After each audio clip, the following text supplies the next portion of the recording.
ನಮಸ್ಕಾರ, ನಾನು ಡಾಕ್ಟರ್.R.Rajeshwari ಆರ್, ಸಹಾಯಕ ಪ್ರಾಧ್ಯಾಪಕರು, ವಿದ್ಯುನ್ಮಾನ ಮಾಧ್ಯಮ ವಿಭಾಗ, ಬೆಂಗಳೂರು ವಿಶ್ವವಿದ್ಯಾಲಯ. ಇವತ್ತು ನಾವು ನ್ಯಾಯಾಂಗ ನಿಂದನೆ ಕಾಯ್ದೆಯನ್ನು ಕುರಿತು ಚರ್ಚೆ ಮಾಡೋಣ. Contempt of court act 1971. The origin of the law of contempt in India can be traced to the English law, where courts punished those who scandalized the court or the judges.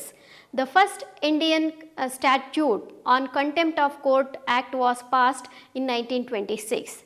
The act aimed at limiting the powers of certain courts in punishing contempt of courts.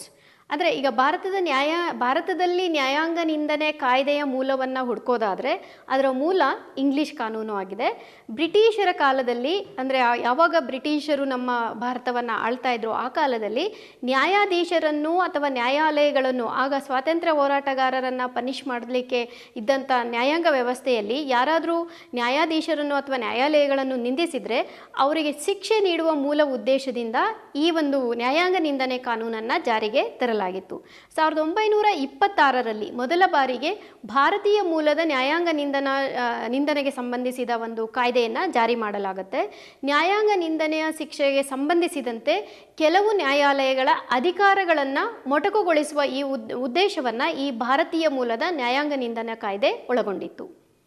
The act and all such acts of contempt of court that were in effect in some of the states were replaced by the Contempt of Courts Act 1952.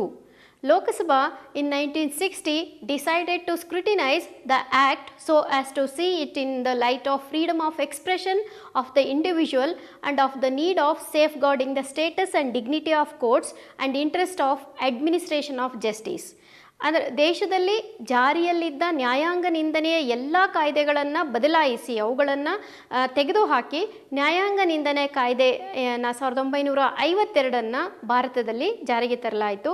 ಆ ಕಾಯ್ದೆಯನ್ನು ಕೂಡ ಮತ್ತೊಮ್ಮೆ ಪರಿಶೀಲಿಸಬೇಕು ಅಂತ ಹೇಳಿ 1960ರಲ್ಲಿ ಲೋಕಸಭೆಯು ಅಭಿವ್ಯಕ್ತಿ ಸ್ವಾತಂತ್ರ್ಯದ ಹಿನ್ನೆಲೆಯಲ್ಲಿ ಹಾಗೂ ನ್ಯಾಯಾಲಯಗಳ ಸ್ಥಿತಿಗತಿ, ಗೌರವ ಹಾಗೂ ನ್ಯಾಯಾಂಗದ ಆಡಳಿತವನ್ನು ಗೌರವಿಸುವ ಅಗತ್ಯವನ್ನು ಮನಗಂಡು ಈ ನ್ಯಾಯಾಂಗ ನಿಂದನೆ ಕಾಯ್ದೆ 1952 ಸೂಕ್ಷ್ಮವಾಗಿ ಪರಿಶೀಲಿಸಲು ನಿರ್ಧಾರ ಮಾಡುತ್ತೆ. Accordingly, a committee was set up on July 29, 1961 under the chairmanship of the late H.N. Sanyal, and it submitted its report on February 28, 1963. The Joint Select Committee of Parliament on Contempt of Court examined the issue in detail, and the new bill, the Contempt of Courts Bill 1968 was prepared by the committee. 1952ರ ಕಾಯ್ದೆಯನ್ನು ಸೂಕ್ಷ್ಮವಾಗಿ ಪರಿಶೀಲಿಸಬೇಕು ಅಂತೇಳಿ ಲೋಕಸಭೆ ನಿರ್ಧಾರ ಮಾಡಿದ ಹಿನ್ನೆಲೆಯಲ್ಲಿ 1961ರ June 29ರಂದು ದಿವಂಗತ H.N. Sanyal ಅವರ ಅಧ್ಯಕ್ಷತೆಯಲ್ಲಿ ಸಮಿತಿಯೊಂದನ್ನು ರಚಿಸಲಾಗುತ್ತೆ. ಈ ಸಮಿತಿಯು 1963ರ ಫೆಬ್ರವರಿ 28ರಂದು ತನ್ನ ವರದಿಯನ್ನು ಸಲ್ಲಿಸುತ್ತೆ. ನ್ಯಾಯಾಂಗ ನಿಂದನೆಯ ಸಂಸದೀಯ ಜಂಟಿ ಆಯ್ಕೆ ಸಮಿತಿಯು ಈ ಹೊಸ ಮಸೂದೆಯನ್ನು ಪರಿಶೀಲಿಸಿ ನ್ಯಾಯಾಂಗ ನಿಂದನೆ ಮಸೂದೆ 1962 ಸಿದ್ಧಪಡಿಸುತ್ತೆ. The Contempt of Courts Act 1952 was repealed and the Contempt of Courts Act 1971 was passed by the Parliament in December 1971 and it came into force on December 24, 1971. ಅಂದರೆ 1952ರ ನ್ಯಾಯಾಂಗ ನಿಂದನೆ ಕಾಯ್ದೆಯು ಆ ಕಾಯ್ದೆಯನ್ನು ತೆಗೆದುಹಾಕಿ ಅಥವಾ ಅದನ್ನು ಬದಲಾಯಿಸಿ 1971ರ ನ್ಯಾಯಾಂಗ ನಿಂದನೆ ಕಾಯ್ದೆಯನ್ನು 1971ರ ಡಿಸೆಂಬರ್ನಲ್ಲಿ ಸಂಸತ್ತು ಅಂಗೀಕರಿಸುತ್ತೆ. ಈ ಕಾಯ್ದೆಯು 1971ರ ಡಿಸೆಂಬರ್ 24ರಿಂದ ಜಾರಿಗೆ ಬಂದಿದ್ದು ಪ್ರಸ್ತುತ ಈ ಕಾಯ್ದೆ ಜಾರಿಯಲ್ಲಿದೆ. ಈ ಒಂದು ಕಾಯ್ದೆಯ ಸಂಕ್ಷಿಪ್ತ ಅಧ್ಯಯನವನ್ನು ಅಥವಾ ಸಂಕ್ಷಿಪ್ತ ಪರಿಚಯವನ್ನು ಮಾಡಿಕೊಳ್ಳೋದಾದರೆ, The Contempt of Court Acts empowers the courts to punish any willful disobedience to or disregard of a court order or any misconduct in the presence of a court, action that intervene with a judge's ability to administer justice or that insults the dignity of the court. ನ್ಯಾಯಾಂಗ ನಿಂದನೆ ಕಾಯ್ದೆಯು ನ್ಯಾಯಾಲಯದ ಆದೇಶಕ್ಕೆ ಯಾರಾದರೂ ನ್ಯಾಯಾಲಯದ ಆದೇಶವನ್ನು ಉದ್ದೇಶಪೂರ್ವಕವಾಗಿ ಅವಿಧೇಯತೆ ತೋರಿಸಿದರೆ ಅಥವಾ ಉದಾಸೀನ ಮಾಡಿದ್ರೆ ಅಥವಾ ನ್ಯಾಯಾಲಯದ ಉಪಸ್ಥಿತಿಯಲ್ಲಿ ಯಾರಾದರೂ ದುರ್ನಡತೆಯನ್ನು ತೋರಿಸಿದ್ರೆ ಹಾಗೂ ನ್ಯಾಯದಾನ ಮಾಡುವ ನ್ಯಾಯಾಧೀಶರ ಸಾಮರ್ಥ್ಯಕ್ಕೆ ಅಡ್ಡಿಯನ್ನು ಉಂಟು ಮಾಡಲು ಪ್ರಯತ್ನಿಸಿದರೆ ಅಥವಾ ನ್ಯಾಯಾಲಯದ ಘನತೆಯನ್ನು ಅವಮಾನಿಸುವಂಥ ಕೃತ್ಯವನ್ನು ಮಾಡಿದರೆ ಆ ಒಂದು ಕೃತ್ಯವನ್ನು ಈ ಒಂದು ನಡತೆಗಳನ್ನು ಶಿಕ್ಷಿಸಲು ನ್ಯಾಯಾಲಯಗಳಿಗೆ ನ್ಯಾಯಾಂಗ ನಿಂದನೆ ಕಾಯ್ದೆ ಅಧಿಕಾರವನ್ನು ನೀಡುತ್ತೆ. The objective of the act is to keep the administration of justice pure and undefiled. While the dignity of the court is to be maintained at all cost, the contempt jurisdiction, which is of a special nature, should be sparingly used. ಏನು ನ್ಯಾಯದಾನದ ಪ್ರಕ್ರಿಯೆ ಏನಿದೆ ಅದು ಪರಿಶುದ್ಧವಾಗಿರಬೇಕು ಮತ್ತು ಪವಿತ್ರವಾಗಿರಬೇಕು. ಅದನ್ನು ಪರಿಶುದ್ಧ ಮತ್ತು ಪವಿತ್ರವಾಗಿರಿಸುವುದು ಈ ಒಂದು ಕಾಯ್ದೆಯ ಪ್ರಮುಖ ಉದ್ದೇಶ. ಯಾವುದೇ ಸಂದರ್ಭದಲ್ಲೂ ಇದಕ್ಕೆ ಚ್ಯುತಿ ಬಾರದಂತೆ ನ್ಯಾಯಾಲಯ ಕಾಪಾಡಿಕೊಳ್ಬೇಕಾಗುತ್ತೆ. ಅಂದರೆ ಯಾವುದೇ ಸಂದರ್ಭದಲ್ಲೂ ನ್ಯಾಯಾಲಯದ ಘನತೆಯನ್ನು ಕಾಪಾಡಿಕೊಳ್ಳಬೇಕಾಗಿರುವುದು ನ್ಯಾಯಾಂಗ ನಿಂದನೆಯ ಈ ಒಂದು ವಿಶೇಷ ಸ್ವರೂಪ ಆಗಿರುತ್ತೆ. ಹಾಗಾಗಿ ಈ ಒಂದು ನ್ಯಾಯಾಂಗ ನಿಂದನೆಯ ವ್ಯಾಪ್ತಿಯನ್ನು ನಾವು ಮಿತವಾಗಿ ಬಳಸಬೇಕಾಗಿದೆ. The Act differentiates civil and criminal contempt of court. Under Section 2, Clause B of the Contempt of the Court Act 1971, civil contempt has been defined. ನ್ಯಾಯಾಂಗ ನಿಂದನೆ ಕಾಯ್ದೆಯು ನ್ಯಾಯಾಲಯದ ನಾಗರಿಕ ಹಾಗೂ ಅಪರಾಧಿಕ ಅಂದರೆ ಸಿವಿಲ್ ಹಾಗೂ ಕ್ರಿಮಿನಲ್ ಕಂಟೆಂಪ್ಟನ್ನು ಪ್ರತ್ಯೇಕವಾಗಿ ವಿವರಿಸುತ್ತೆ. ನ್ಯಾಯಾಂಗ ನಿಂದನೆ ಕಾಯ್ದೆ 1971 ಪರಿಚ್ಛೇದ 2 ಕ್ಲಾಸ್ ಬಿ ಅಡಿಯಲ್ಲಿ ಸಿವಿಲ್ ನ್ಯಾಯಾಂಗ ನಿಂದನೆಯನ್ನು ವ್ಯಾಖ್ಯಾನ ಮಾಡಲಾಗಿದೆ. ಅದರಂತೆ ಸಿವಿಲ್ ಕಂಟೆಂಪ್ಟ್ ಅಂದರೆ any wilful disobedience to any judgment, decree, direction, order, writ or other process of a court or willful breach of an undertaking given to a court. ನಾಗರಿಕ ನ್ಯಾಯಾಂಗ ನಿಂದನೆ ಸಿವಿಲ್ ಕಂಟೆಂಪ್ಟ್ ಅಂದರೆ ನ್ಯಾಯಾಲಯದ ಯಾವುದೇ ತೀರ್ಪು, ತೀರ್ಮಾನ, ಆದೇಶ, ನಿರ್ದೇಶನ, ರಿಟ್ ಅಥವಾ ಇನ್ನಾವುದೇ ಪ್ರಕ್ರಿಯೆಗಳನ್ನು ಉದ್ದೇಶಪೂರ್ವಕವಾಗಿ ಉಲ್ಲಂಘಿಸುವುದು ಅಥವಾ ನ್ಯಾಯಾಲಯದ ಕಲಾಪಗಳ ಉದ್ದೇಶಪೂರ್ವಕ ಉಲ್ಲಂಘನೆಯನ್ನು ಸಿವಿಲ್ ಕಂಟೆಂಪ್ಟ್ ಅಂತ ಹೇಳಿ ಕರಿತೀವಿ.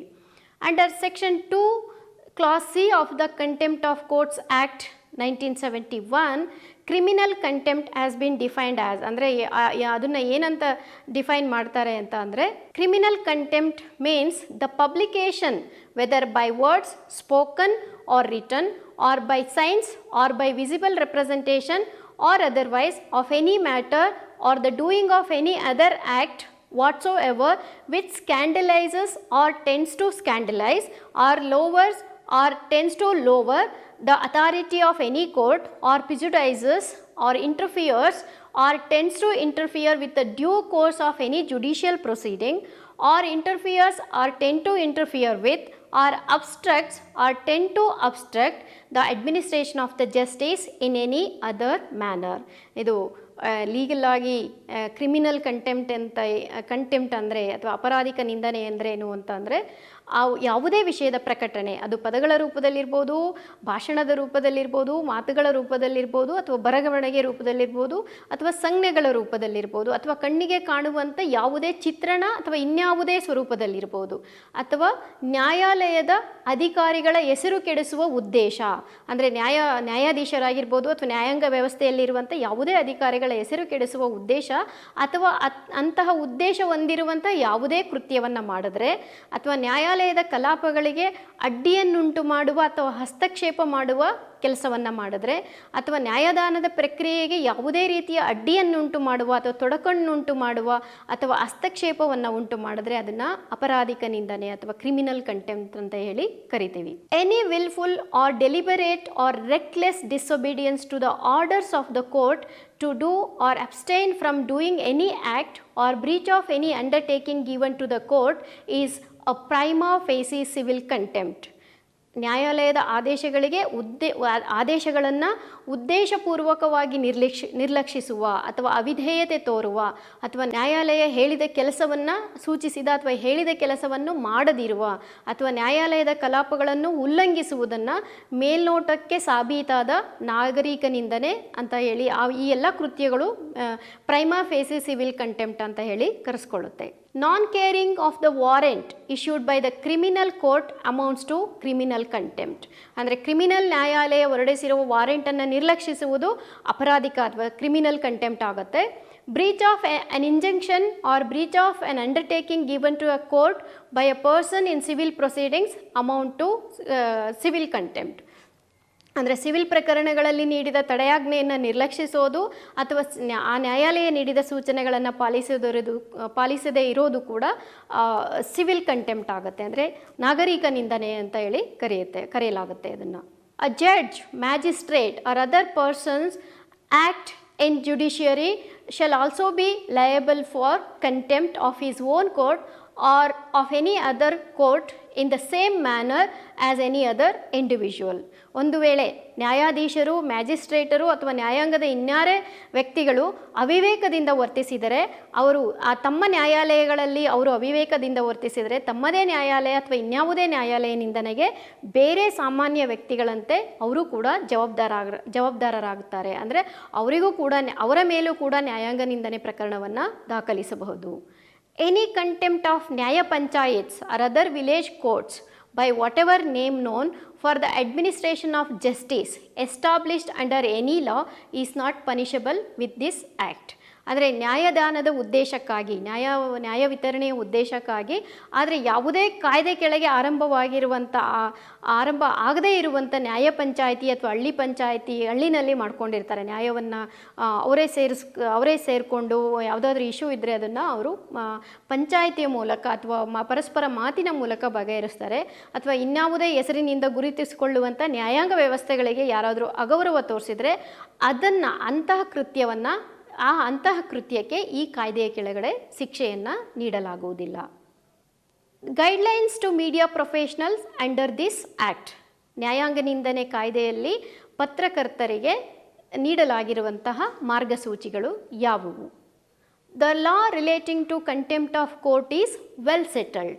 Any act done or writing published which is calculated to bring a court or a judge into contempt or to lower his authority or to interfere with the due course of justice or the lawful process of the court is a contempt of court. ಅಂದರೆ ನ್ಯಾಯಾಂಗ ನಿಂದನೆಗೆ ಸಂಬಂಧಿಸಿದ ಕಾಯ್ದೆ ಏನಿದೆ ಭಾರತದಲ್ಲಿ ಅದು ಸಮರ್ಪಕವಾಗಿದೆ. ಅದರಂತೆ ಅಂದರೆ ಅದು ಸೂಕ್ತವಾಗಿ ಅದು ತುಂಬ ಚೆನ್ನಾಗಿ ಅದನ್ನು ಡಿಫೈನ್ ಮಾಡಿರೋದ್ರಿಂದ ನ್ಯಾಯಾಲಯ ಅಥವಾ ನ್ಯಾಯಾಧೀಶರಿಗೆ ಅಗೌರವ ತೋರಿಸೋದು, ಪತ್ರಕರ್ತರಾಗಿರಲಿ ಅಥವಾ ಮೀಡಿಯಾ ಪ್ರೊಫೆಷನಲ್ಸ್ ಯಾರೇ ಆಗಿರಲಿ, ನ್ಯಾಯಾಲಯ ಅಥವಾ ನ್ಯಾಯಾಧೀಶರಿಗೆ ಅಗೌರವ ತೋರಿಸಿದರೆ ಅಥವಾ ನ್ಯಾಯಾಲಯದ ಕಲಾಪಗಳಲ್ಲಿ ಹಸ್ತಕ್ಷೇಪ ಮಾಡಿದ್ರೆ ಆ ಹಸ್ತಕ್ಷೇಪ ಮಾಡುವಂಥ ಯಾವುದೇ ಕೃತ್ಯವನ್ನು ನ್ಯಾಯಾಂಗ ನಿಂದನೆ ಅಂತೇಳಿ ಕರೆಯಲಾಗುತ್ತೆ. ಅದು ಪತ್ರಕರ್ತರು ಮಾಡಿದರೂ ಕೂಡ ಅದು ನ್ಯಾಯಾಂಗ ನಿಂದನೆಯೇ ಆಗತ್ತೆ. Comment on pending case or abuse of a party may amount to contempt when the case is tried by a judge. Judges, by reason of their office, are precluded from entering into any controversy in columns of the public press. There is no special principle attached to the press to comment, criticize, or investigate the facts of any case. No editor has right to assume the role of investigator to try to prejudice the court against any person. ನ್ಯಾಯಾಲಯಗಳಲ್ಲಿ ಇತ್ಯರ್ಥವಾಗದೇ ಇರುವ ಪ್ರಕರಣ ಅಂದರೆ ನ್ಯಾಯಾಧೀಶರು ವಿಚಾರಣೆ ನಡೆಸುತ್ತಿರುವ ಪ್ರಕರಣದ ಮೇಲಿನ ಟೀಕೆಯು ನ್ಯಾಯಾಂಗ ನಿಂದನೆಯಾಗುತ್ತೆ. ಹಲವಾರು ಕಾರಣಗಳಿಂದಾಗಿ ನ್ಯಾಯಾಧೀಶರು ಸಾರ್ವಜನಿಕವಾಗಿ ಮಾಧ್ಯಮಗಳ ಅಂಕಣಗಳಲ್ಲಿ ಅಂದರೆ ಮಾಧ್ಯಮಗಳ ಅಂಕಣಗಳು ಸಾರ್ವಜನಿಕವಾಗಿರೋದ್ರಿಂದ ಆ ಅಂಕಣಗಳಲ್ಲಿ ವಿವಾದಾತ್ಮಕವಾಗಿ ಅವರು ಕಾಣಿಸ್ಕೊಳ್ಳೋ ಹಾಗಿಲ್ಲ, ನ್ಯಾಯಾಧೀಶರು ಕಾಣಿಸ್ಕೊಳ್ಳೋ ಹಾಗಿಲ್ಲ. ಹಾಗಾಗಿ ಯಾವುದೇ ಪ್ರಕರಣಗಳ ವಿಚಾರಣೆಯನ್ನು ಏಕಪಕ್ಷೀಯವಾಗಿ ಮಾಡಲು ಅಂದರೆ ಪ್ರಿಜುಡೈಸ್ ಆಗಿ ಮಾಡಲು ಈ ಒಂದು ಪ್ರಕರಣಗಳ ವಿಚಾರಣೆಯನ್ನು ಇದೇ ರೀತಿ ನಡೀಬೇಕು ಅಂತ ಹೇಳಿ ಆ ಒಂದು ಉದ್ದೇಶದಿಂದ ಆ ಪ್ರಕರಣ ಕುರಿತಂತೆ ಟೀಕೆ ಮಾಡಲಿಕ್ಕೆ ಅಥವಾ ವಿಮರ್ಶೆ ಮಾಡಲಿಕ್ಕೆ ಅಥವಾ ಆ ಪ್ರಕರಣದ ಸತ್ಯಾಂಶಗಳ ತನಿಖೆ ಮಾಡಲು ಮಾಧ್ಯಮಗಳಿಗೆ ಯಾವುದೇ ವಿಶೇಷವಾದ ಅಧಿಕಾರವನ್ನು ಈ ಕಾಯ್ದೆ ನೀಡಿಲ್ಲ. ಅದೇ ರೀತಿ ಯಾವುದೇ ವ್ಯಕ್ತಿಯ ವಿರುದ್ಧ ನ್ಯಾಯಾಲಯವನ್ನು ಪೂರ್ವಗ್ರಹ ಪೀಡಿತವನ್ನಾಗಿ ಮಾಡುವ ನಿಟ್ಟಿನಲ್ಲಿ ಯಾವ ಸಂಪಾದಕನೂ ಸಹ ತನಿಖಾಧಿಕಾರಿಯ ಪಾತ್ರವನ್ನು ಊಹೆ ಮಾಡಿಕೊಂಡು ಆ ಒಂದು ಪ್ರಕರಣದ ವಿಚಾರಣೆಯನ್ನು ಅಥವಾ ಆ ಪ್ರಕರಣಕ್ಕೆ ಸಂಬಂಧಪಟ್ಟ ವಿಷಯಗಳನ್ನು ಕಲೆ ಹಾಕುವಂತಿಲ್ಲ. Contempt by speech or writing may be by scandalizing the court itself or by abusing parties to actions or by prejudicing mankind in a favor of or against a party before the cause is heard. It is incumbent upon the courts of justice to preserve their proceedings from being misrepresented for prejudicing the mind of the people against persons concerned as parties in causes before the cause is finally heard as pernicious consequences. ನ್ಯಾಯಾಲಯದ ಒಂದು ಹೆಸರನ್ನು ಕೆಡಿಸೋ ಉದ್ದೇಶದಿಂದ ಭಾಷಣ ಅಥವಾ ಬರವಣಿಗೆ ಮೂಲಕ ನಿಂದಿಸೋದು ಅಥವಾ ಕಕ್ಷಿದಾರನ ಕೃತ್ಯಗಳಿಗೆ, ಕಕ್ಷಿದಾರ ಅಂದರೆ ಆ ಪ್ರಕರಣದಲ್ಲಿ ಇರುವಂಥ ವ್ಯಕ್ತಿ, ಆ ಪ್ರಕರಣದಲ್ಲಿ ಭಾಗಿಯಾಗಿರುವಂಥ ವ್ಯಕ್ತಿಯ ಕೃತ್ಯಗಳಿಗೆ, ಅವನು ಮಾಡಿರುವಂಥ ಕೆಲಸಗಳಿಗೆ ಅವನನ್ನು ನಿಂದಿಸೋದಾಗಿರ್ಬೋದು, ಅಥವಾ ಆ ವ್ಯಕ್ತಿ ಹತ್ರ ಕಾರಣವನ್ನು ಕೇಳೋ ಮೊದಲೇ ಅವನ ಪರ ಅಥವಾ ವಿರುದ್ಧ ಜನರನ್ನು ಪೂರ್ವಗ್ರಹ ಪೀಡಿತರನ್ನಾಗಿ ಮಾಡೋದು ನ್ಯಾಯಾಂಗ ನಿಂದನೆ ಆಗುತ್ತೆ. ಕಕ್ಷಿದಾರ ಅಂದರೆ ಆ ಪ್ರಕರಣಕ್ಕೆ ಸಂಬಂಧಪಟ್ಟವರಿಂದ ಅಂತಿಮ ಕಾರಣವನ್ನು ಕೇಳೋ ಮೊದಲೇ ಅದಕ್ಕೆ ಅವನು ಆ ಒಂದು ಕೆಲಸಕ್ಕೆ ಅಥವಾ ಈ ಒಂದು ಕೃತ್ಯಕ್ಕೆ ಅವನು ಯಾವ ರೀತಿ ಅವನು ಕಾರಣನಾಗಿದ್ದಾನೆ ಅಂತೇಳಿ ಅವನ ಹೇಳಿಕೆಯನ್ನು ಕೇಳುವ ಮೊದಲೇ ಅವನ ವಿರುದ್ಧ ಅಥವಾ ಆ ವ್ಯಕ್ತಿಯ ವಿರುದ್ಧ ಜನರನ್ನು ಪೂರ್ವಗ್ರಹ ಪೀಡಿತರನ್ನಾಗಿ ಮಾಡೋದು ಹೆಚ್ಚು ಹಾನಿಯನ್ನು, ಪ್ರಕರಣಕ್ಕೆ, ಆ ಕೇಸಿಗೆ ಹೆಚ್ಚು ಹಾನಿಯನ್ನು ಉಂಟು ಮಾಡುತ್ತೆ. ಆದ್ದರಿಂದ ತನ್ನ ಕಲಾಪಗಳು ತಪ್ಪಾಗಿ ನಿರೂಪಣೆಯಾಗುವಂತೆ ತಡೆಯುವ ಜವಾಬ್ದಾರಿ ನ್ಯಾಯಾಲಯಗಳ ಮೇಲಿರುತ್ತೆ. ಈ ಸಂದರ್ಭದಲ್ಲಿ ಪತ್ರಕರ್ತ ಏನಾದರೂ ಈ ರೀತಿಯ ಕೆಲಸಗಳನ್ನು ಮಾಡೋ ರೀತಿ ಪ್ರಕಟಣೆ ಮಾಡಿದ್ರೆ ಅದು ತುಂಬ ಗಂಭೀರವಾದಂಥ ಲೋಪ ಆಗುತ್ತೆ. Speech or writings misrepresenting the proceedings of the court or prejudicing the public for or against a party or involving reflections on parties to a proceeding amount to contempt. To make a speech tending to influence the result of a pending trial, whether civil or criminal, is a grave contempt. ನ್ಯಾಯಾಲಯದ ಕಲಾಪಗಳನ್ನು ತಪ್ಪಾಗಿ ನಿರೂಪಿಸಲು ಮಾಡುವಂಥ ಭಾಷಣ ಅಥವಾ ಬರವಣಿಗೆ ಅಥವಾ ಕಕ್ಷಿದಾರನ ಪರ ಅಥವಾ ವಿರುದ್ಧವಾಗಿ ಜನರನ್ನು ಪೂರ್ವಗ್ರಹ ಪೀಡಿತರನ್ನಾಗಿ ಮಾಡೋದು ಅಥವಾ ಕಕ್ಷಿದಾರನ ಆಲೋಚನೆಗಳ ಮೂಲಕ ಅವನ ಆಲೋಚನೆಗಳನ್ನು ನಾವು ಪಬ್ಲಿಷ್ ಮಾಡೋದ್ರ ಮೂಲಕ ಅಥವಾ ಪ್ರಸಾರ ಮಾಡೋದ್ರ ಮೂಲಕ ಕಲಾಪಕ್ಕೆ ಅಡ್ಡಿಯನ್ನು ಉಂಟು ಮಾಡೋದು ಕೂಡ ನ್ಯಾಯಾಂಗ ನಿಂದನೆಯಾಗುತ್ತೆ.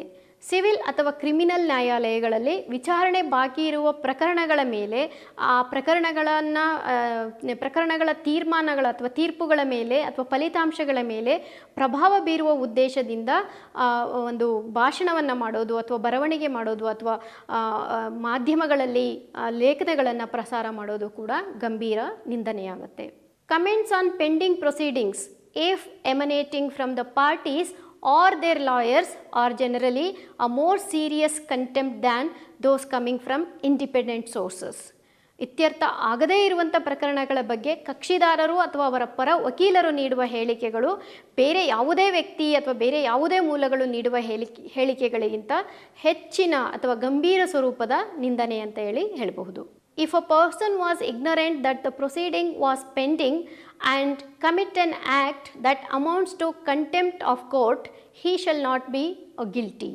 A comment: when the civil or criminal proceeding is not pending at the time of publication shall not be deemed to constitute contempt of court. Anyone who distribute any publication without knowing that it contains matter amounting to contempt of court is not guilty. ಒಂದು ವೇಳೆ ಪತ್ರಕರ್ತನು ಪ್ರಕರಣದ ವಿಚಾರಣೆಯು ನ್ಯಾಯಾಲಯದಲ್ಲಿ ಬಾಕಿ ಇದೆ ಎಂದು ಅರಿಯದೆ ಅಥವಾ ತಿಳಿಯದೆ ಆ ಕೃತ್ಯವನ್ನು ಮಾಡಿದ್ರೆ, ಅಂದರೆ ಹೇಳಿಕೆ ನೀಡೋದು, ಟೀಕಿಸೋದು ಅಥವಾ ವಿಮರ್ಶಿಸುವಂಥ ಕೆಲಸ ಮಾಡಿದ್ರೆ ಅವನು ನ್ಯಾಯಾಂಗ ನಿಂದನೆ ಮಾಡಿದ ಅಪರಾಧಕ್ಕೆ ಗುರಿ ಆಗೋದಿಲ್ಲ. ಅಂದರೆ ಅವನು ನ್ಯಾಯಾಂಗ ನಿಂದನೆ ಮಾಡಿದ ಅಂತೇಳಿ ಹೇಳಲಾಗೋದಿಲ್ಲ. ಸುದ್ದಿಯ ಪ್ರಕಟಣೆ ಸಂದರ್ಭದಲ್ಲಿ ಸಿವಿಲ್ ಅಥವಾ ಕ್ರಿಮಿನಲ್ ನ್ಯಾಯಾಲಯದಲ್ಲಿ ಆ ಪ್ರಕರಣದ ವಿಚಾರಣೆ ಬಾಕಿ ಇರದಿದ್ದ ಪಕ್ಷದಲ್ಲಿ, ಅಂದರೆ ಆ ಒಂದು ಪ್ರಕರಣದ ವಿಚಾರಣೆ ಯಾವುದೇ ನ್ಯಾಯಾಲಯದಲ್ಲಿ ಬಾಕಿ ಇರಲಿಲ್ಲ ಅಂತಂದರೆ ಅದು ಕೂಡ ನ್ಯಾಯಾಂಗ ನಿಂದನೆ ಅಂತೇಳಿ ಅನಿಸ್ಕೊಳ್ಳೋದಿಲ್ಲ. ಯಾವುದೇ ವ್ಯಕ್ತಿ ತಾನು ವಿತರಿಸುತ್ತಿರುವ ಪ್ರಕಟಣೆಯಲ್ಲಿ ಅಥವಾ ಪುಸ್ತಕದಲ್ಲಿ ಅಥವಾ ನ್ಯೂಸ್ ಪೇಪರಲ್ಲಿ, ಮ್ಯಾಗಝೈನಲ್ಲಿ ನ್ಯಾಯಾಂಗ ನಿಂದನೆಗೆ ಸಂಬಂಧಿಸಿದ ವಿಷಯ ಇದೆ ಅಂತ ತಿಳ್ಕೊಳ್ಳದೆ ಅವನು ಅದನ್ನು ಡಿಸ್ಟ್ರಿಬ್ಯೂಟ್ ಮಾಡ್ತಾ ಇದ್ದರೆ ಅವನು ಸಹ ನ್ಯಾಯಾಂಗ ನಿಂದನೆಯ ಅಪರಾಧಕ್ಕೆ ಗುರಿಯಾಗೋದಿಲ್ಲ. A person shall not be guilty of contempt of court for publishing a fair, accurate report of judicial proceeding or any fair comment on the merits of any case which has been heard and finally decided. It is essential for the healthy administration of the justice.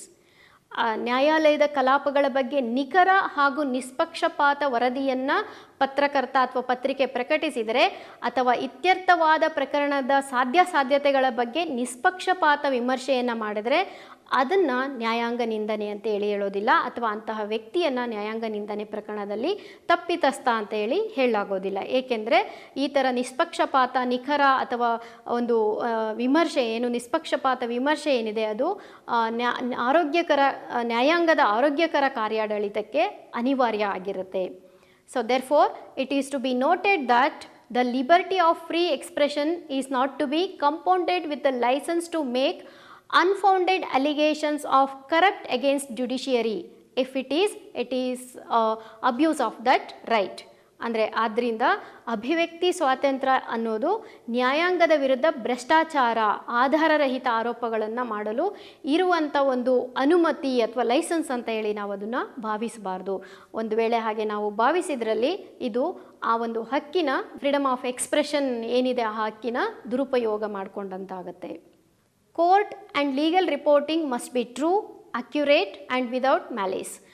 ಅಂದರೆ ನ್ಯಾಯಾಂಗ ವರದಿಗಾರಿಕೆ ಹೇಗಿರಬೇಕು ಅಂದರೆ ನೈಜವಾಗಿರಬೇಕು, ನಿಖರವಾಗಿರಬೇಕು ಹಾಗೂ ದುರುದ್ದೇಶದಿಂದ ಕೂಡಿರಬಾರದು. While reproducing the court proceedings, no words may be added, omitted or substituted. ನ್ಯಾಯಾಲಯದ ಕಲಾಪಗಳನ್ನು ವರದಿ ಮಾಡುವಾಗ ಯಾವುದೇ ಹೆಚ್ಚುವರಿ ಪದಗಳನ್ನು ಸೇರಿಸುವಂತಿಲ್ಲ, ಬಿಡುವಂತಿಲ್ಲ ಅಥವಾ ಪರ್ಯಾಯ ಪದಗಳನ್ನು ಬಳಸುವಂತಿಲ್ಲ. ಆ ಕಲಾಪ ಹೇಗೆ ನಡೆದಿದೆ, ಅಲ್ಲಿ ಯಾವ ಪದಗಳನ್ನು ಬಳಸಿದ್ರು, ಯಾವ ಪದಗಳನ್ನು ಬಳಸಲಿಲ್ಲ ಅನ್ನೋದನ್ನು ನಾವು ತುಂಬ ಸ್ಪಷ್ಟವಾಗಿ ಕೇಳಿಸ್ಕೊಳ್ಬೇಕು. ಅಲ್ಲಿ ಬರೆದಿರೋದಕ್ಕೆ ಈ ಪದಕ್ಕೆ ಈ ಅರ್ಥ ಇತ್ತು ಅಂತೇಳಿ ನಾವು ಹೆಚ್ಚುವರಿಯಾಗಿ ಅಥವಾ ಪರ್ಯಾಯವಾಗಿ ಸೇರಿಸಿ ಬರೆದ್ರೆ ಮತ್ತೆ ಅದು ನ್ಯಾಯಾಂಗ ನಿಂದನೆ ಆಗುತ್ತೆ. ಹಾಗಾಗಿ ಯಾವುದೇ ಹೆಚ್ಚುವರಿ ಪದಗಳನ್ನು ಬಳಸೋ ಹಾಗಿಲ್ಲ, ಅವರು ಬಳಸಿರೋ ಪದಗಳನ್ನು ಬಿಟ್ಟು ನಾವು ಬೇರೆ ಪದಗಳನ್ನು ಬಳಸಿ ಬರೆಯೋ ಹಾಗಿಲ್ಲ. Criticism has to be reasonable and offered for the public good.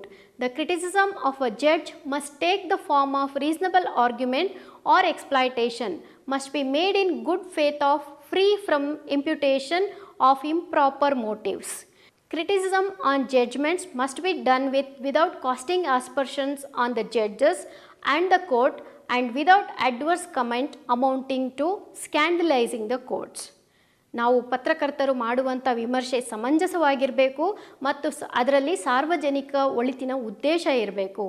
ನ್ಯಾಯಾಧೀಶರ ಮೇಲೆ ಏನಾದರೂ ಟೀಕೆ ಮಾಡೋದಾದರೆ ಅದು ಕೂಡ ಸಕಾರಾತ್ಮಕವಾಗಿರಬೇಕು ಹಾಗೂ ಅನುಚಿತ ಆ ಒಂದು ಟೀಕೆ ಏನಿದೆ ಅದು ಅನುಚಿತ ಪ್ರಚೋದನೆಗಳಿಂದ ಮುಕ್ತವಾಗಿರಬೇಕು. ಏನೋ ಒಂದು ನಾವು ಯಾವುದೋ ಒಂದು ಉದ್ದೇಶ ಇಟ್ಕೊಂಡು ಅದನ್ನು ಪ್ರಚೋದನೆ ಮಾಡೋ ರೀತಿ ಇರಬಾರ್ದು. ಹಾಗೂ ಆ ಟೀಕೆ ಏನಿದೆ ಅದು ನ್ಯಾಯಾಲಯದ ಹೆಸರನ್ನು ಕೆಡಿಸುವ ಉದ್ದೇಶದಿಂದ ಹಾಗೂ ನ್ಯಾಯಾಧೀಶರ ವಿರುದ್ಧ ನೇರ ಟೀಕೆಗಳನ್ನು ಮಾಡೋದಕ್ಕೆ ನಾವು ನಮ್ಮ ಟೀಕೆಯನ್ನು ಅಥವಾ ವಿಮರ್ಶೆಯನ್ನು ಬಳಸೋ ಹಾಗಿಲ್ಲ. A complaint or report about a judicial officer of his dishonesty, partiality or other conduct unbecoming of a court made to an authority to whom it is subordinate is not contempt of court if all reasonable care is taken by the makers to keep it confidential. Immunity is provided to a citizen making such complaints in good faith to the High Court.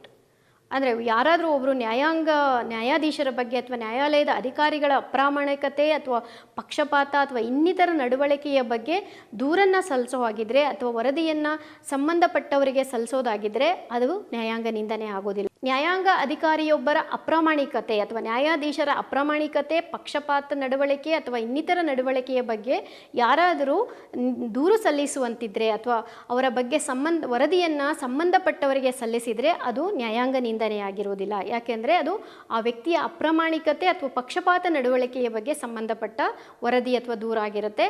ಆದರೆ ಈ ದೂರನ್ನು ಅಥವಾ ವರದಿಯನ್ನು ಗೌಪ್ಯವಾಗಿಡಲು ಸಂಬಂಧಪಟ್ಟವರು ಸೂಕ್ತ ಎಚ್ಚರಿಕೆಯನ್ನು ತೆಗೆದುಕೊಳ್ಬೇಕಾಗತ್ತೆ. ಉತ್ತಮ ಉದ್ದೇಶದಿಂದ ಅಥವಾ ಒಳ್ಳೆಯ ಉದ್ದೇಶದಿಂದ ಇಂತಹ ದೂರನ್ನು ಹೈಕೋರ್ಟ್ಗೆ ಯಾರಾದರೂ ಸಲ್ಲಿಸಿದರೆ ಅಂತಹ ನಾಗರಿಕರಿಗೆ ರಕ್ಷಣೆಯನ್ನು ಕೂಡ ನೀಡಲಾಗುತ್ತೆ. A person shall not be guilty of contempt of court for publishing a fair and accurate report of judicial proceedings before any court sitting in chambers or in camera except when prohibited by the court.